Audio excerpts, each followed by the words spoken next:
glorificava a Deus. Vamos fazer como nos tempos antigos. Eu me lembro que nos tempos antigos, os pregadores, eles abriam o texto, liam o versículo, e era de comum, principalmente os dirigentes mais velhos, eles permaneciam com a Bíblia aberta, e eu me lembro que era assim, Valdete, eles eram o dedinho lá, ó, lendo palavra por palavra, porque eles acreditavam muito mais do que muitos de hoje. Eles acreditavam que cada palavra, cada sílaba citada na Bíblia era de fato Deus falando. E isso causava avivamento, batismo no Espírito Santo. Crentes foram curados lendo a Bíblia.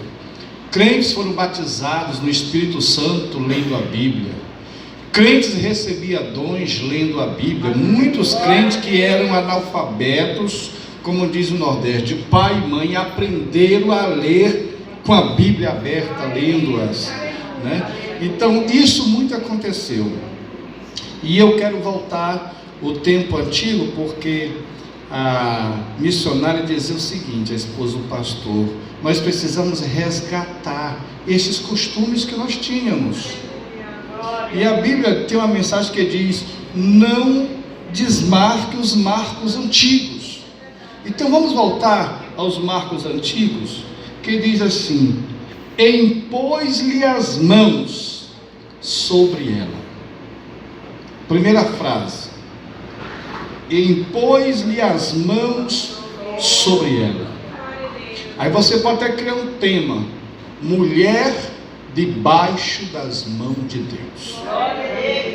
Esta é a diferença da classe feminina na nossa igreja Assembleia de Deus. Uma é porque tem as mulheres que cantam, tem as mulheres que pregam, tem aquelas mulheres, eu sei que aqui não existe isso, eu digo baseado por onde eu passo, por aí eu observo, sou muito observador, e tem aquelas mulheres que cantam, tem as mulheres que pregam, já tem mulheres até que são habilitadas para notar o erro do pregador. Eu fui pregar numa igreja há uns 3 anos atrás aqui em Teresina, não vou dizer a localidade, questão de ética, mas o Deus é testemunho do que eu vou falar, e o importante de tudo é que o Espírito Santo, ele testifica no coração da igreja quando uma coisa é verdade, é mentira ou é inventada. Que hoje tem o mal, muitos pregadores ficam inventando histórias que não é verdadeira para emocionar o povo, e isso não traz avivamento, como também não traz avivamento o pregador pular, cantar, rodopiar, fazer aquele negocinho todo assim, que eu já tentei a ver no banheiro, no espelho, mas não dá certo não, eu sou todo duro, viu? E eu ainda sou daquele tempo antigo, que é como Moisés: Senhor, o que é que eu digo? Diga para o Senhor esta manhã: Senhor, o que é que eu digo? Senhor, o que é que eu digo? Vai falar no teu coração: Senhor, o que é que eu digo? E não te preocupa não, que se Ele quiser que tu fale em línguas estranhas, o que Ele quer que tu diga, Ele pode fazer isso, pode levantar interpretação, Ele pode fazer coisas maravilhosas. Eu me lembro que os discípulos de Emaús disseram assim: por acaso não nos ardia o coração quando Ele falava conosco? E eu aprendo que o nosso coração, ele vai arder, você vai dar glória a Deus espontaneamente quando Ele estiver falando com você.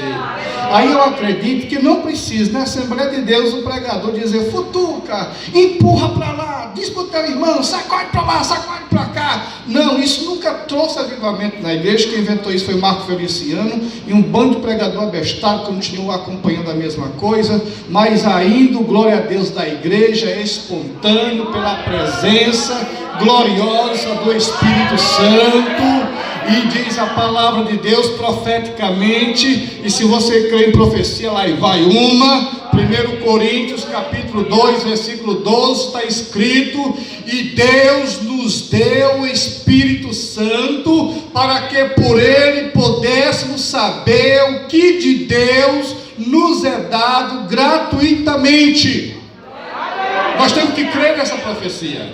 É o Espírito que faz nós entender o que Deus está nos dando, gratuitamente. Mas eu fui pregar numa igreja, como estava falando, e quando acabei de pregar, aí veio uma senhora. E ela desceu e veio aqui ao meu encontro e disse: parabéns, irmão. Eu estive anotando os textos que você citou, todos bateram correto.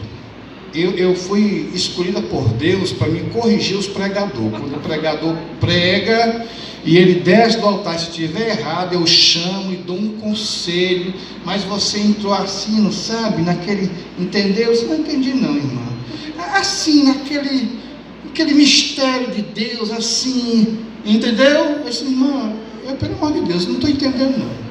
Eu quis tirar ela de tempo, né? Eu não entendi não. Mas deixa para lá, você foi aprovado.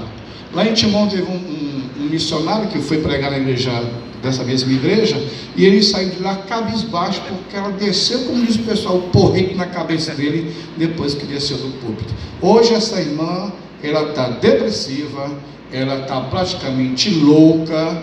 Eu acho que de tanto acumular erro dos outros, ela enlouqueceu. Enlouqueceu. E nós devemos entender uma coisa: na igreja, quem conserta os erros é Jesus. Não queira ninguém fazer o que é o serviço dele, do Espírito Santo.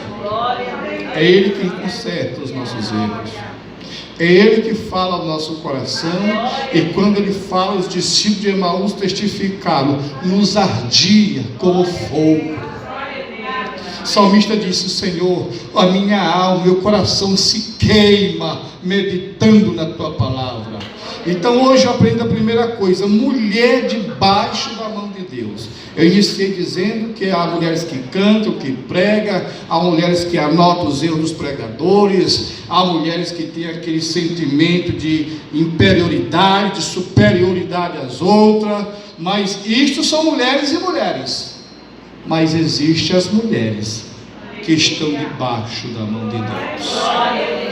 E estas mulheres ou homens que estão debaixo da mão de Deus, você vê a diferença.